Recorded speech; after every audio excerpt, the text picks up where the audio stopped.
கர்த்தர் தான் மெய்யான தெய்வம், உண்மையான தெய்வம், ஒரிஜினல் தெய்வம். ஆமென், அல்லேலூயா.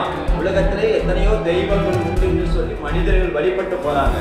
ஆனா நீங்களும் நான் ஆராதிக்கிற தெய்வம் தான் மெய்யான தெய்வம். மெய்யான தெய்வம் அப்படின்னா உண்மையான தெய்வம். ஆமென். உண்மைக்கு ஈடாக வேற ஒன்று உலகத்துல கிடையாது. அல்லேலூயா.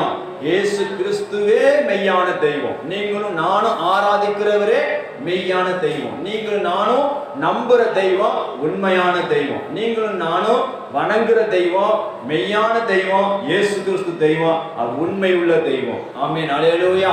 இயேசு கிறிஸ்து உலகத்தில் வந்து மதம் மாத்தவோ சோத்திரம் இல்ல, அவருடைய காரியங்களை இந்த உலகத்துல வந்து ஸ்தாபிக்கவோ வரல. ஆனா உலகம் ஒட்டுமொத்த ஜனங்களும் அவரால் உண்டாக்கப்பட்டாங்க. ஒட்டுமொத்த ஜனங்களும் அவரால் உருவாக்கப்பட்டாங்க. ஒட்டுமொத்த உலகத்துல காணப்படுகிற எல்லாமே அவரால் சிருஷ்டிக்கப்பட்டது, அவரால் உண்டாக்கப்பட்டது, அவரால் படைக்கப்பட்டது. அதனாலதான் வேதம் சொல்லுகிறது, கர்த்தரே மெய்யான தெய்வம், கர்த்தரே மெய்யான தெய்வம். அல்லேலூயா.